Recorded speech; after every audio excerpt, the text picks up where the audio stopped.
Cristo pode nos ajudar. Nós acreditamos, e isso é a palavra de Cristo. Cristo pode nos ajudar e pode nos libertar, e isso ele deixou bem claro, ele fez isso no passado e ele continuará fazendo isso com a gente. Ele libertou muitos oprimidos, como diz Isaías 63, ele libertou as pessoas. É conselho de Deus que aqueles que decidirem abandonar e seguir a ele vai nos abençoar, ele vai dar a libertação para as pessoas. As astúcias desses ativistas não param por aí. Observe que esse movimento, não conseguindo fazer com que a família tradicional se curve diante deles, que a igreja também verdadeira se curva diante dessa ideologia, eles então criam rótulos para as pessoas. Eles começam a chamar as pessoas agora de homofóbico e diz ser discurso de ódio todas aquelas pessoas que irá contra os seus pensamentos. Se a pessoa não aceitar a homossexualidade como algo natural, como algo que deve acontecer na sociedade, é taxado como homofóbico. Se alguém falar que a prática homossexual, homoafetiva, é pecado e Deus abomina essas pessoas, e as pessoas que praticam isso poderão de fato perder a salvação, são taxados como homofóbico. Falam que estão tendo discurso de ódio. E com isso, infelizmente, algumas pessoas têm medo.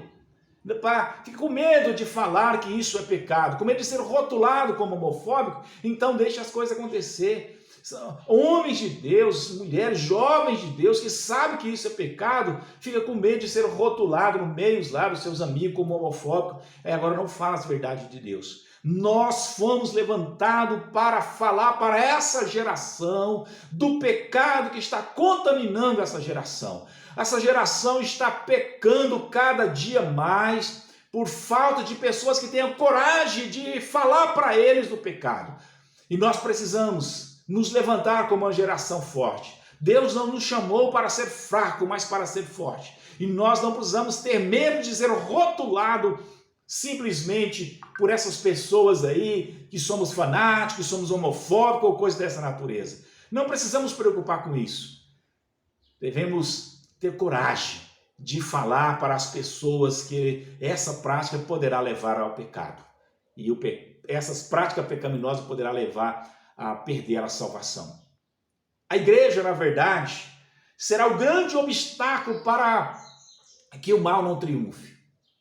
Para que o mal não triunfe sobre a sociedade. A igreja é o grande triunfo. É o grande trunfo desse povo que tem se levantado. E por isso eles tentam, então, criar igrejas, fortalecer pessoas que têm essa ideologia para tentar disseminar erro na mente dos nossos jovens que está em formação. Nós, como igreja, nós não podemos concordar com essas práticas. Não podemos tolerar, achar que isso é normal. E que Deus será complacente com pessoas que praticam tais obras, tais atos. Fomos chamados para ser santo.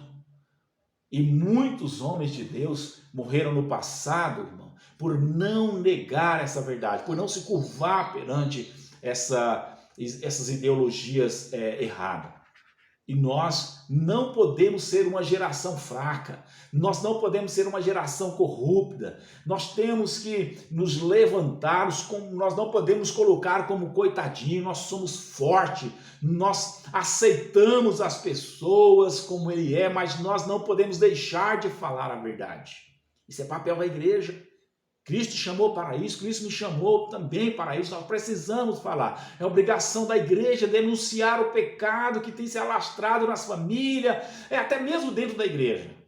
Nessa guerra, o que está em jogo são vidas que podem se perder se nós nos calarmos. Não é à toa que muitos movimentos vêm há muito tempo tentando calar a igreja evangélica. Vem tentando criar leis para calar a igreja evangélica. Não sei que coisa estranha. Eles tentaram criar uma lei dizendo que a igreja evangélica não poderia falar de homossexualismo dentro do seu público, nas suas igrejas. ou fora da igreja. Eles não conseguindo, então, força para poder calar as igrejas, eles criaram uma lei de que as igrejas agora poderiam falar somente dentro do púlpito, só nas suas igrejas. E isso é contra os direitos fundamentais do povo brasileiro, o direito de liberdade religiosa. Nós temos esse direito, nós precisamos falar daquilo que nós cremos, ninguém pode nos coibir, nos proibir, nos amedrontar a falar daquilo que nós acreditamos. O povo brasileiro tem esse direito que está na Constituição. É triste saber que muitos evangélicos se curvaram, né, e se curvam perante essa ideologia por medo de ser rotulado como homofóbico. Em saber que João Batista morreu degolado a sua cabeça e oferecido como presente por denunciar o pecado de Herodes. Lá em Mateus 14, nós vemos isso registrado. João Batista falou bem claro para o rei: olha, rei, isso é errado o que você está fazendo. Infelizmente, hoje algumas pessoas têm medo de falar isso para alguém, por simplesmente ter medo de ser taxado como homofóbico. E João Batista não teve medo de colocar a sua vida em jogo, e como colocou, e perdendo a sua vida por falar para o rei que aquilo que ele estava fazendo era errado. Nós precisamos também falar isso para essa geração, com carinho, com amor, que aquilo que eles estão praticando é errado. Observe que todos os apóstolos do Senhor Jesus Cristo morreram por não negar a sua fé. Segundo a história, o único que teve morte natural foi João, lá da ilha de Pátmos, mas ainda assim a história nos fala que ele foi colocado em um tacho de óleo fervente, colocou ele lá dentro e tirou ele para que ele pudesse sofrer um pouco mais das dores, e ele não morreu com isso. Ele sofreu todas as dores. Talvez esse seja o pior do sofrimento, né? Imagina só a pessoa totalmente com a sua pele ali queimada, sofrendo o tempo todo, mas ele não negou a verdade, ele foi até o final. Ele não negou aquilo que Cristo tem chamado ele. Nós tememos simplesmente um rótulo que às vezes as pessoas tentam pregar em nós, como cristãos, servos de Deus. Imagina quando a figueira balançar de verdade. Imagina quando Cristo começar a separar os lobos das ovelhas. Quando a perseguição religiosa se acirrar. Imagina quando o anticristo estiver reinando. Se essa geração de crente tem medo de um simples amigo que às vezes tenta rotular cada um como homofóbico, por não se aliar às suas práticas, ao seu pensamento, o que acontecerá quando o anticristo começar a reinar, quando a perseguição de fato acontecer sobre o povo? Jovens, irmãos, servos de Deus, a Bíblia diz que vocês são fortes.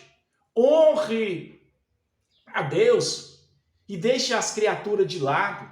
Vamos orar para que tais pessoas que praticam tais pecados possam converter a Cristo ou voltar para Cristo aqueles que abandonaram. Paulo deixa bem claro: a prática homossexual é pecado, é abominação perante Deus. Não há dúvida de que a Bíblia condena tais práticas homoafetivas. Quando Deus fez o homem, ele estabeleceu o jeito natural do homem, mulher com homem. A homossexualidade é uma perversão do caráter de Deus, é um desrespeito ao mandamento de Deus. Todos devem lutar contra o pecado que tem separado o homem de Deus. Não falo somente do pecado homossexual, mas todo o pecado, tudo aquilo que tem separado o homem de Deus, nós precisamos lutar para afastar. Aqueles que têm o desejo de roubo deve deixar o roubo de lado, aquele que mente, que prostitui, todos os pecados, e a lista de pecados que contrariam o desejo de Deus não são pequenas. Capítulo 4, versículo 1, ele diz o seguinte: porque eis que aquele dia vem ardendo como fornalha. Todos os soberbos e todos aqueles que cometem impiedade serão como a palha, e o dia que está para vir os abrasará, diz o Senhor dos Exércitos, de sorte que não lhe restará nem raiz nem ramo. Essa é a realidade. Muitos vivem como se Cristo não fosse voltar. Ou se Cristo voltasse, ele não iria pedir conta dos nossos feitos. Querido, o tribunal de Cristo já está montado.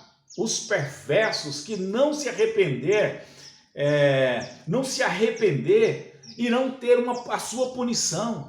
Os justos têm sofrido muito nas mãos desses réprobos que de maneira maldosa têm falado mentiras a fim de desconstruir e até chacotear a fé do servo do Deus vivo.